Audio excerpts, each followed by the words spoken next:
Good morning, student. Uh, this is Professor S.G. Dadu. We are studying the introduction of the management concept and managerial skill. In the previous lecture, we have studied the management, administration, and organization. In management, we have studied the importance of the management. Okay, how the management work. What are the different importance of management that we have covered in the last lecture. Now today we are going to study the management characteristics. Means काय म्हणू शकतो आपण, काय वैशिष्ट्य आहे मॅनेजमेंटचे. That in the broad sense it is shown over here. The universal management is universal, goal oriented, it is the continuous process, multidimensional, group activity, it work for dynamic functioning, and it has certain authority. Okay, so this is nothing but the different characteristics of the management in broad sense. Now we will study how it is universal. Is it? So principle and concept of the management are applicable to every type of industry. म्हणजे जर आपण कोणती industry consider केली तर त्यामध्ये management हा concept येतोच, बरोबर आहे. म्हणून त्या प्रत्येक principle and concept of the management are applicable to every type of industry. Hence it is known as a universal characteristics. Management is the universal characteristics. All the organization, whether it may be a profit making or not, require management for managing their activities, and hence it is universal in nature. कळलं सर्वांना? Why it is universal in nature? Because it is universally accepted. Management is universally accepted in all industry, all types of industry. That industry may be profit making or not, require management for the managing all the activities. Okay, then next is goal oriented. Okay, all the organizations have certain objectives to achieve certain things. Okay, the management achieved the organizational goal by coordinating the effort of the personnel. Means what? There are number of employees in the organization, and each and every employee of the organization is work for achieving certain goal. Is it? Their objectives are to achieve the provided goal or targeted goal. That's why it is a the management is the goal oriented. Okay, then next is continuous process. Suppose we have considered the each and every activity in the organization, there will be certain planning, organizing, directing, and controlling the resources to ensure that the resources are to be best advantages of the organization. Means what? We know that for performing the certain object or certain manufacturing certain object, in order to manufacture that, we have to plan, organize, direct, and control that activities. Okay, so it is ensure that all the resources must be utilized within the available source. Okay, so to best advantage of the organization, the management involve continuous planning, organization, and direction, and controlling. Means there will be a continuous planning, continuous organizing, and directing the all the activities. That's why it is known as a continuous process. Means management is the continuous process. This is the third characteristics of the management. Fourth characteristics is multidimensional. Multidimensional, why it is multidimensional? Is not confined the administration of the people only, but it also manages the work processes and operations, which make it a multidimensional. मॅनेजरचं फक्त एकच काम नाही आहे म्हणते की ॲडमिनिस्ट्रेशनमधले पीपलला manage करणं, but it has some more work which possesses which processes and organizations operations which involves in the each and every activities of the organization. Okay, that's why it is a multidisciplinary or a multidimensional. It is the unifying force uh, which integrates the human and other resources to obtain the desired objective. म्हणजेच काय आहे की मॅनेजमेंटचं फक्त एकच काम नाही आहे की ॲडमिनिस्ट्रेशन सांभाळणं, बरोबर आहे, बट त्याला आणखी काही काम आहे की जसे की प्लॅनिंग करणं, कंट्रोलिंग करणं, सुपरविजन करणं. Okay, then uh, certain decisions making. Okay, so therefore it is some multi-dimensional person. Manager is the multi-dimensional process. Okay, then next is a group activity. So we know that an organization consists of various members who have different needs, expectation, belief. Now every person join the organization with the different motives. आता जेव्हा एखादा नवीन employee organisation किंवा company join करतो तेव्हा त्याचे different objectives असू शकतात किंवा डिफरंट बिलीफ असू शकतात किंवा डिफरंट ओपिनियन्स असतात. But once it has join that organization, its objective or its goal must be same. Okay, toward the achievement of that goal. Okay, he work for achieving the same goal, and this require supervision, teamwork, coordination, and it is achieved by the management. बरोबर. म्हणजेच जो नवीन employee आहे त्यासोबत एक proper coordination असायला पाहिजे, proper communication असायला पाहिजे for obtaining or for achieving the certain goals. Okay, आणि हे सगळं कोणामुळे पॉसिबल होते तर मॅनेजमेंटमुळे. Okay, this require some supervision, teamwork, coordination, communication between the new employee as well as the old employee, and which is known as a group activity related to the characteristics of the management. Then dynamic functioning. The management is not a static, म्हणजेच त्यामध्ये काही एकच प्रकारची functioning होईल किंवा processing होईल. It is not like that. Okay, over a period of time some new principles come, new concept and technologies are developed and adopted by the management. बरोबर आहे. म्हणजेच जर आता आपण एखाद्या कंपनीमध्ये मॅन्युफॅक्चरिंग जर करायचा प्रयत्न करत असू तर जो ओल्डर डेजमध्ये किंवा 10 इयर्स बॅक, 15 इयर्स बॅक जी काही कॉन्सेप्ट, प्रिन्सिपल किंवा टेक्नॉलॉजी वापरली जायची मॅन्युफॅक्चरिंगसाठी, तर सेम टेक्नॉलॉजी वापरली जाईल असं नाही आहे. त्यामध्ये काही चेंजेस येतील. बरोबर आहे. तर डायनॅमिकला काय म्हणतो आपण, some science or concept is in motion. Dynamic म्हणजे एक शब्दशः अर्थ काय होतो, it is in motion. The object is in motion, but in relevant to the managerial concept, it is some the changes of the technologies concept in the manufacturing field. Okay, and that must be adopted by the management. It change according to the social changes.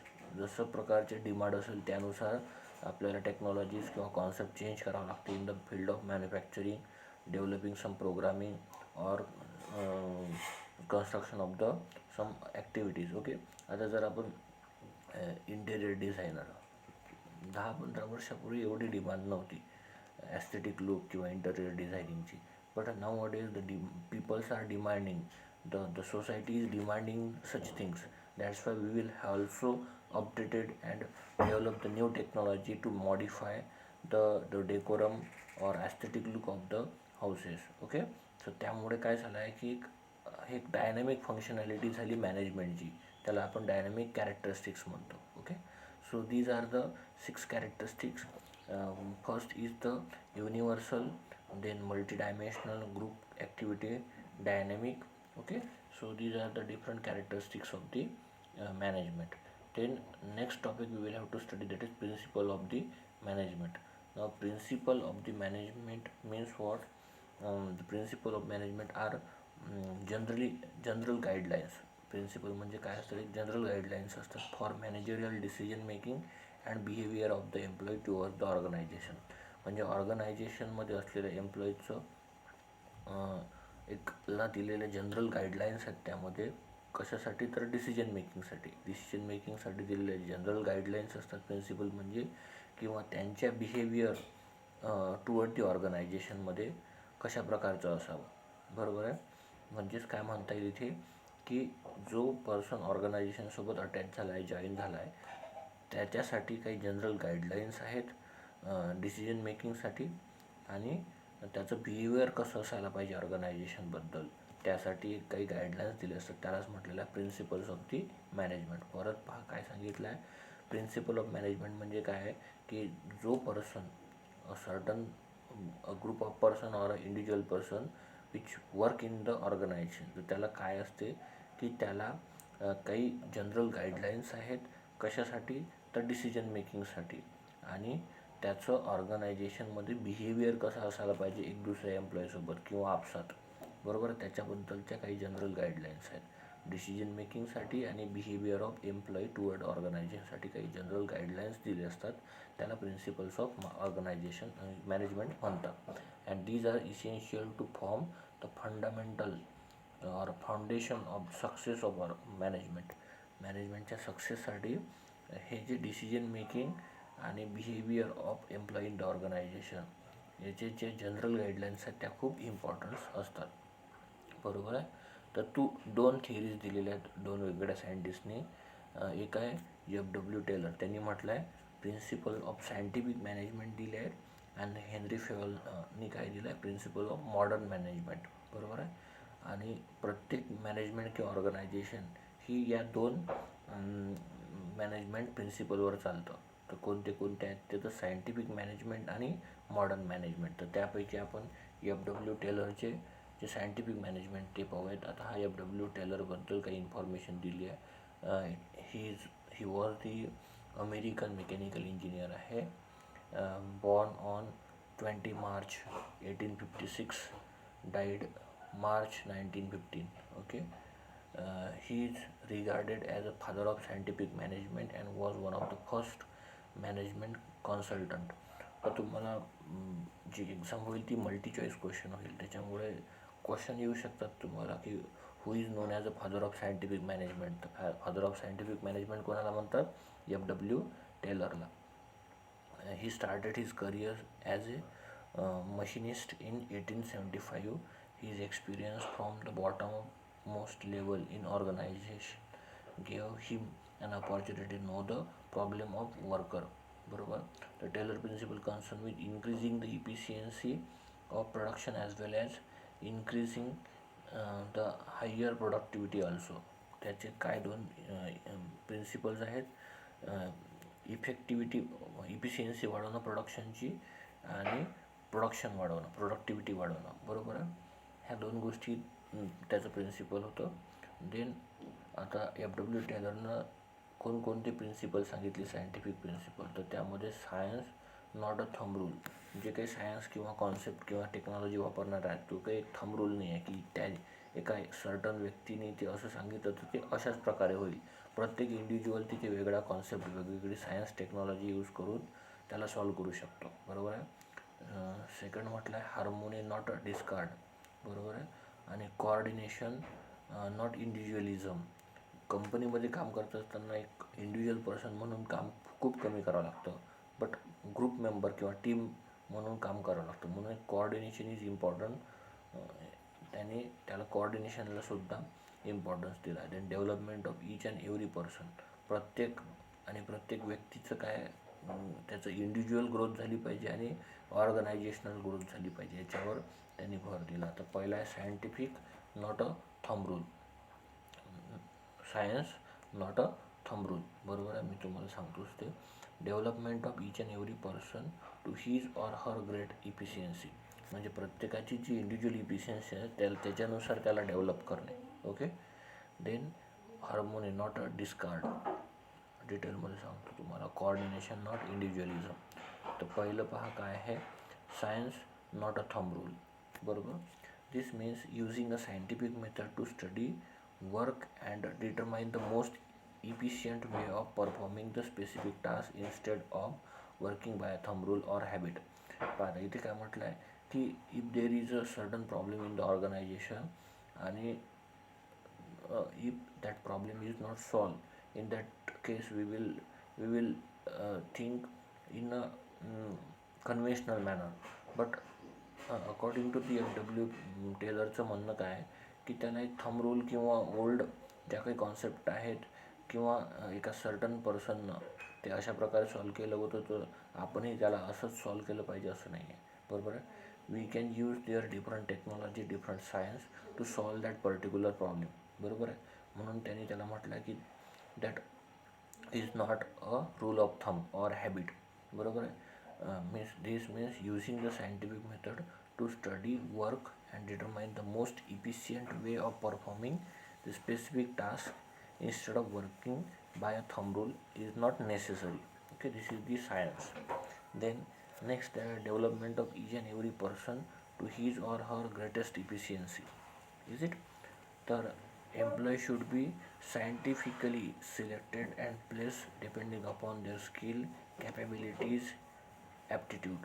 म्हणजेच जेव्हा आपण ऑर्गनायझेशनमध्ये एखादा employee select करतो, recruit करतो, तर तेव्हा काय करायला पाहिजे की त्याचं सिलेक्शन हे डिपेंडिंग ऑन देअर स्किल, त्याच्या स्किलवरून त्याला सिलेक्ट करायला पाहिजे, त्याच्या कॅपेबिलिटीजवरून किंवा त्याचा ॲप्टिट्यूड किंवा ॲटिट्यूड काय toward the organisation.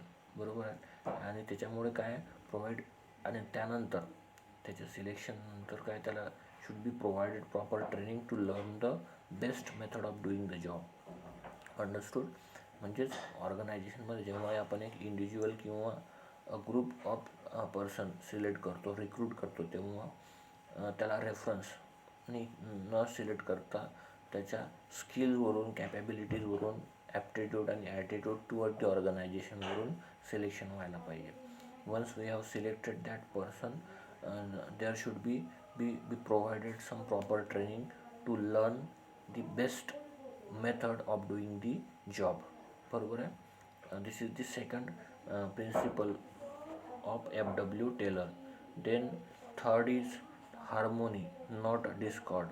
Harmony means there should be a complete agreement on ideas and opinion between the worker and the management.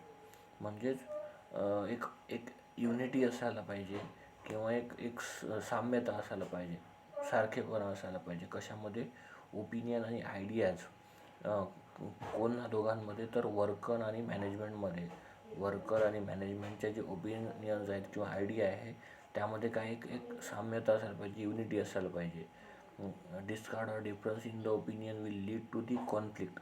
पण दोघांमध्ये जर काही वाद असेल किंवा वेगवेगळी विचारसरणी असेल तर त्यामध्ये काही कॉन्फ्लिक्ट येतील, काही काही काही काय म्हणू आपण, कॉन्फ्लिक्ट तयार होतील. बरोबर आहे. And it will be dangerous for the development of the organization. Okay. म्हणजेच काय आहे की harmony must be there. Okay. So the complete agreement on ideas and opinion between the worker and the management. Okay. त्याच्यामुळे काय होईल? It will improve the or it will develop the organization. Okay. Fourth आहे cooperation not individualism. Cooperation not individualism. बरोबर. म्हणजेच आपण आता जे this lays a stress on mutual cooperation between the work and the management. The cooperation, mutually confidence, sense of goodwill should prevail among both manager as well as the worker. It will replace internal competition with cooperation. Path. Generally competition must be there in the industry. Is it? Because without competition there will be no survival in the industry. Okay. That's why काय consider करायचं आपल्याला की it is some theoretical things. Okay. So there will be some more mutual cooperations between the worker and the management. Cooperation means mutual confidence, sense of goodwill should be there. Is it? It will prevail both management as well as the worker and replace some internal competition with the cooperation. समजलं का हा point? Corporation कशासाठी आहे?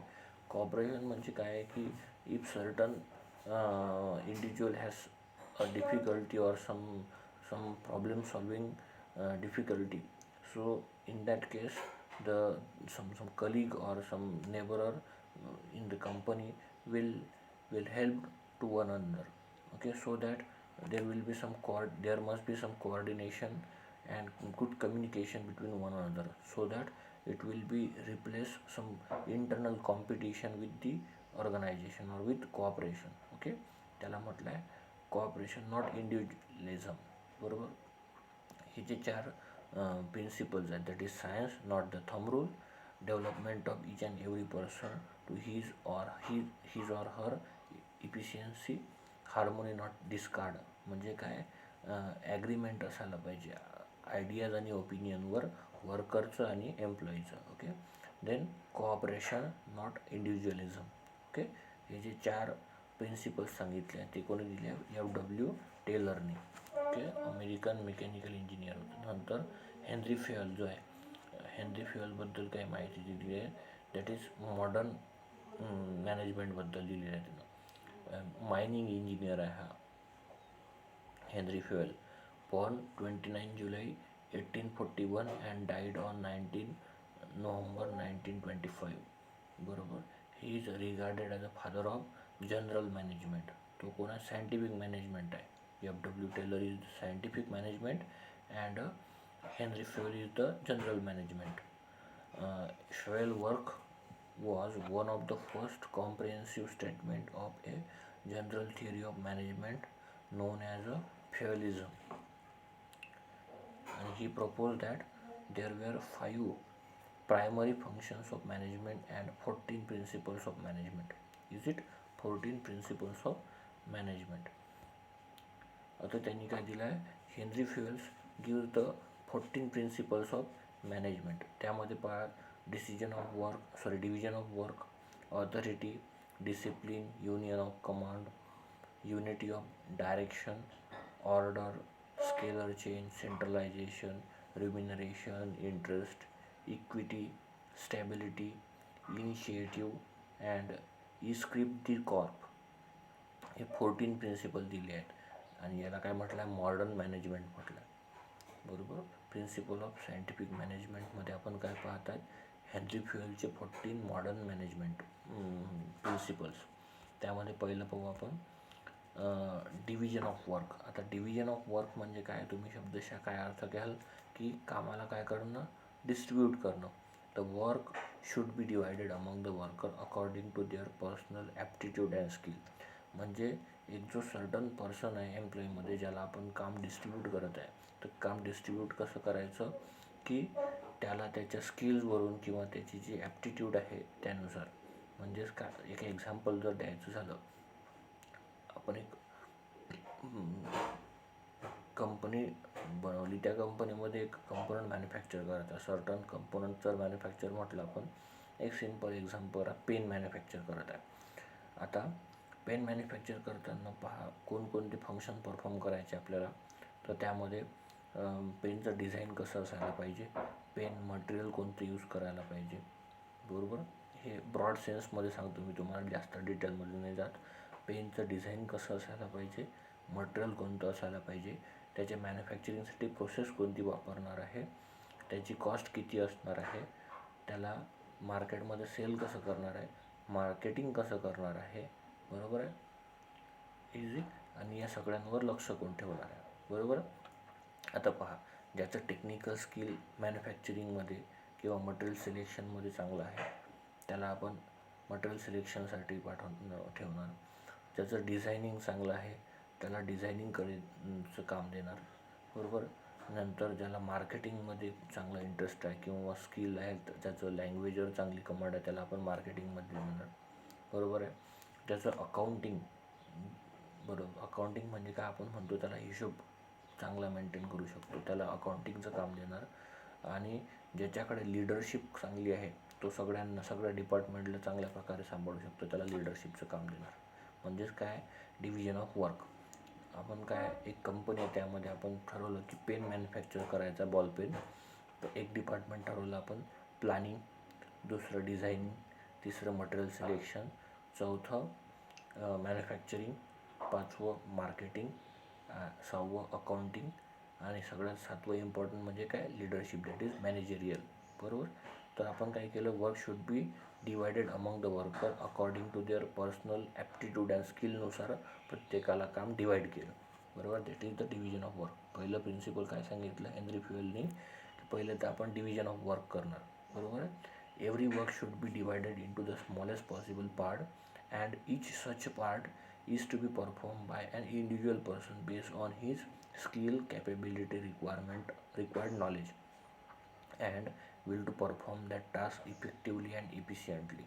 म्हणजेच काय की तो जो पर्सन आहे, इंडिव्हिज्युअल पर्सन, ज्याच्याकडे प्रत्येक डिपार्टमेंट दिला आपण, manufacturing, designing, material selection, marketing, accounting, okay, planning and controlling.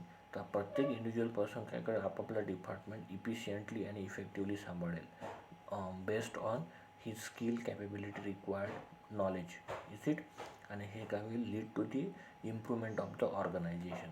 म्हणजे पहिला आहे division of work, that is principle given by the Henry Fayol. This principle also guarantees specialization, efficiency, maximum production with minimum time and least effort. Is it? त्यानंतर इथे डायग्राममध्ये सुद्धा पाहू शकता तुम्ही. हा जो पर्सन आहे हा लीडर आहे, तो काय करत आहे या 3 डिपार्टमेंटमध्ये काम डिस्ट्रीब्यूट करत आहे आणि हे तिघं काय करत आहे या तिघांकडून काम करून घेत आहेत. म्हणजे काय इथे डिस्ट्रीब्युशन ऑफ वर्क दिसते तुम्हाला, बरोबर. ओके. देन नेक्स्ट आहे ऑथॉरिटी अँड रिस्पॉन्सिबिलिटी. आता ऑथॉरिटी म्हणजेच काय की काहीतरी राईट दिले आहेत त्याला ऑर्डर करण्यासाठी. रिस्पॉन्सिबिलिटी म्हणजे काय जबाबदारी दिली आहे, बरोबर आहे. तर असं म्हणतात की that authority and responsibility must go together. म्हणजे एखाद्या पर्सनला पण जर काही रिस्पॉन्सिबिलिटी दिली तर त्या रिस्पॉन्सिबिलिटीसोबतच त्याला काही ऑथॉरिटीसुद्धा देणं आवश्यक आहे. Then and then the work must be done, बरोबर. म्हणजे समजलं तुम्हाला काय म्हणायचं आहे की एखाद्या व्यक्तीला आपण जर काही काम करायला दिलं तर त्याच्यासोबत त्याला काही पॉवरसुद्धा द्यावं लागतं, बरोबर आहे. समजलं. The right to issue the command along with which to fix up the responsibility for its function. जर इथे एक्झाम्पल देतो मी तुम्हाला, पहा.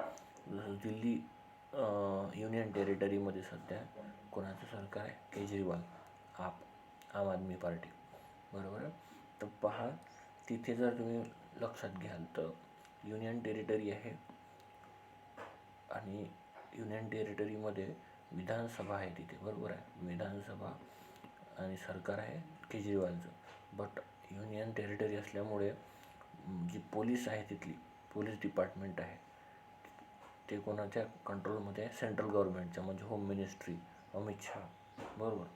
तर आता जर काही नवीन ॲक्शन घ्यायची असेल किंवा काही जर एखादं चुकीचं काम होत असेल तर त्याच्यावर जर ॲक्शन घ्यायची आहे तर पोलीस कंट्रोलमध्ये असणं खूप आवश्यक आहे, बरोबर. किंवा एखादं चांगलं काम करून घ्यायचं असेल तर काय आहे की काम करत असतानाच त्या चीफ मिनिस्टरला काही एक त्याची ऑथॉरिटीसुद्धा असणे आवश्यक आहे, बरोबर आहे. तर आता जर त्याच्याकडे पॉवरच नाही आहे तर तो त्या कामाला पूर्ण कसं करेल. फक्त जबाबदारी दिली आहे बट ऑथॉरिटी दिली आहे का, नाही. म्हणून काय, आणि सध्या जर तुम्ही पाहिलं तर सेंट्रल गव्हर्नमेंटने नवीन एक रूल पास केला आहे की प्रत्येक लॉज म्हणजे नवीन कायदा बनवणं. तुम्हाला माहीत असेल की आपलं कॉन्स्टिट्यूशन आहे बट कॉन्स्टिट्यूशनला धरून त्याच्यामध्ये अमेंडमेंट करता येते. आता अमेंडमेंट म्हणजे काय की त्याच्यानुसार कालानुरूप जनतेला जे फायदेशीर आहेत त्यामध्ये आपण चेंजेस करू शकतो. चेंजेस म्हटलं मी, पूर्णतः नाही, पार्शियल चेंजेस, बरोबर. तर आता सेंट्रल गव्हर्नमेंटने काय केलं आहे की जे युनियन टेरिटरीमध्ये विधानसभा त्याचे पूर्ण राईट्स काढून घेतले आणि ते दिले आहे एल जीला, लेजिस्लेटिव्ह काय म्हणू आपण, एल जीला, लॉ ऑफ गव्हर्नरकडे दिलेले आहे. आणि एल जी राहते सेंट्रल गव्हर्नमेंटने अपॉइंट केलेलं. तर आता केजरीवाल सरकारने जे नवीन कायदा केला त्याची जी फाईल आहे ती पहिले एल जीकडे आहे, गव्हर्नर, लेफ्टनंट गव्हर्नर म्हणतो आपण त्याला. लेफ्टनंट गव्हर्नरला जर वाटलं ते बरोबर आहे तरच तो लॉ पास होईल, otherwise it will be rejected, is it. तर काय आहे की जर काम करायचं म्हटलं तर काय होईल की त्याला काही ऑब्स्टॅकल येतील आणि काय होईल अशा प्रकारे जे दिल्ली सरकार आहे ते कामच करू शकणार नाही. म्हणून काय ऑथॉरिटी आणि रिस्पॉन्सिबिलिटी ह्या दोन्ही गोष्टी सोबत असणं आवश्यक आहे. पण आता जर एक गमतीशीर म्हणा किंवा एक एक्झाम्पल म्हणा, इंटरनल मार्क्स दिलेले आहेत पोरांचे, 80 मार्क्सचा पेपर आहे, 20 मार्क इंटरनल आहेत. त्यामध्ये जर ऑथॉरिटी आणि रिस्पॉन्सिबिलिटी, तर रिस्पॉन्सिबिलिटी अशा प्रकारे म्हणू शकतो आपण की पोरांना शिकवलं, त्याला असाइनमेंट दिली आणि असाइनमेंट दिल्यानंतर जर तो मुलगा ती सॉल्वच नसेल करत तर काय होईल की त्याच्यावर काहीतरी ॲक्शन घ्यावी लागेल. अदरवाईज काय होईल की जी रिस्पॉन्सिबिलिटी दिली आहे, रिझल्ट चांगला आला पाहिजे. बट पोरं अभ्यासच नाही करणार तर काय होईल की जो रिझल्ट आहे तो येणार नाही. म्हणून रिस्पॉन्सिबिलिटीसोबतच ऑथॉरिटीसुद्धा आवश्यक आहे. बरोबर. आता ऑथॉरिटीमध्ये काय आहे की त्याच्यावर काही ॲक्शन घेता येईल. बरोबर. आणि ॲक्शन घेतली तर तो काही मुलगा मोटिवेट होईल किंवा जे काही वेगळे पॅरामीटर्स ॲड होतील त्यानुसार तो काहीच अभ्यास करेल. म्हणून काय रिझल्ट इम्प्रूव्ह होईल. म्हणजे ऑथॉरिटी आणि रिस्पॉन्सिबिलिटी ह्या दोन्ही गोष्टी सायमल्टेनियसली वर्क करतात. बरोबर. तर authority is the right way of commanding subordinate, issuing order and instruction and extracting obedience from the team. आता इथे पास सरळ म्हटलं आहे की that authority is the right way of commanding. ऑथॉरिटीमध्ये आपण काय करतो, कमांड करतो सबऑर्डिनेटला, म्हणजे आपल्या खाली जे आहेत त्यांच्यावर काही कमांड करतो, काही ऑर्डर इश्यू करतो किंवा काही इन्स्ट्रक्शन देतो. आता त्या इन्स्ट्रक्शन जर सबऑर्डिनेट ऐकत नसेल तर काय होईल, जे काम करून घ्यायचं आहे सबऑर्डिनेटकडून ते पूर्ण होईल का नाही. म्हणूनच काम दिल्यास म्हणजे जबाबदारी दिल्यानंतर त्याच्यासोबत त्याला ऑथॉरिटीसुद्धा द्यावी लागते. म्हणजेच ऑथॉरिटी कशाची, ती that commanding officer will give some instruction orders to the subordinate and he must obey the order given by or instruction given by the superior. Is it. त्याला म्हणतात authority and responsibility. Understood. Responsibility is the obligations of subordinate to perform the task assigned. आणि responsibility काय की एक obligations, compulsion असायला पाहिजे सबऑर्डिनेटवर की त्यांनी दिलेलं काम किंवा दिलेला टास्क आहे तो पूर्ण केलाच पाहिजे. बरोबर आहे. That is nothing but the authority and responsibility. Authority and responsibility should go hand in hand and must be related to one another. An executive can do the justice to his responsibility only when he has authority. म्हणजे कोणी जो executive person आहे तो त्याच्या कामाला justice केव्हा देईल, to his responsibility, जेव्हा त्याच्याकडे ऑथॉरिटी असेल. अंडरस्टूड. हे ऑथॉरिटी आहे versus responsibility. Is it. Then next आहे discipline. Okay. Discipline means a sincerity, obedience, respect of authority, observance and of rule and regulation of the enterprise. पाहता discipline म्हणजे काय की जो सबऑर्डिनेट आहे त्या सबऑर्डिनेटनी दिलेल्या इन्स्ट्रक्शनचा, सुपिरियरने दिलेल्या इन्स्ट्रक्शनचा किंवा कमांडचा त्याने रिस्पेक्ट केला पाहिजे. सुपिरियरचा रिस्पेक्ट केला पाहिजे. That is nothing but the discipline. This principle applies that the subordinate should respect their superior and obey their order. Okay, and it is expected. Okay, it is an important requisite for smooth running of the enterprise. आणि जर तो ऐकत नसेल तर त्याच्यावर काही action घ्यायसाठी त्याच्याकडे ऑथॉरिटी पाहिजे, जे आपण प्रिव्हियस प्रिन्सिपलमध्ये शिकलो. That is authority and responsibility. हे जे प्रिन्सिपल आहे डिसिप्लिनमध्ये काय आहे ते की that subordinate should respect the order given by the superior, otherwise some action will be taken against him. It is come under authority. Okay. आणि तो जर ऐकत असेल किंवा रूल डिसिप्लिन फॉलो करत असेल, so it is an important requisite for smooth conduction of the organization or enterprise. इथे सुंदर रिप्रेझेंटेशन केलं आहे.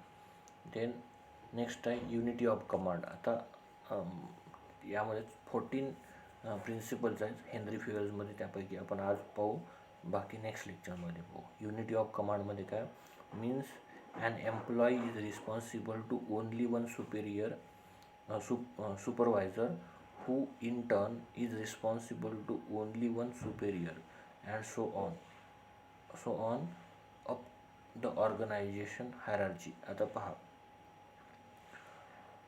युनिटी ऑफ कमांड म्हणजे काय की जर एक सुपिरियर असेल किंवा सुपरवायझर असेल तो एकच ऑर्डर करेल. बरोबर आहे. नाही तर काळाच्या सिस्टीममध्ये की मी वेगळं काम सांगेल, माझ्या बाजूचा जो आहे तो दुसरं काम सांगेल टीम मेंबरला, त्याच्यामुळे काय होईल कन्फ्युजन वाढेल आणि काम होणार नाही. म्हणून कमांड जे ऑर्डर आहे किंवा इन्स्ट्रक्शन्स आहेत तो फक्त सिंगल पर्सननीच कडूनच आला पाहिजे, म्हणून त्याला म्हणते युनिटी ऑफ कमांड. बरोबर आहे. आता इथे काय आहेत की तुम्ही पाहता इथे 6 पर्सन्स आहे, 6 persons are there, 1 2 3 4 5 and 6, and he is supervisor. Supervisor is giving instruction to each and every one.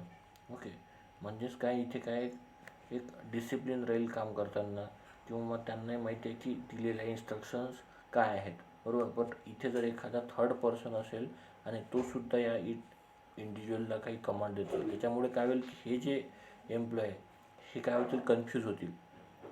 आणि हे कन्फ्युजन टाळायसाठी कंपनीमध्ये युनिटी ऑफ कमांड असणं आवश्यक आहे. That individual should gate order from a single supervisor so that he does not get confuse and can discharge his duty effectively. तेच म्हटलं आहे जे मी तुम्हाला एक्सप्लेन केलं आहे की सबऑर्डिनेट जर एकच असेल आणि तो जर इन्स्ट्रक्शन देत असेल तर काय होतील की जे काम इन्स्ट्रक्शन्स आहेत त्याच्यामध्ये कन्फ्युजन होणार नाही, आणि जे काम आहे ते काय होईल किंवा जे ड्युटीज आहेत ते इफेक्टिवली परफॉर्म केले जाईल. अदरवाईज काय होईल, there will be some confusion आणि output will be disturbed. Understood. So हे काय युनिटी ऑफ कमांड. अंडरस्टूड.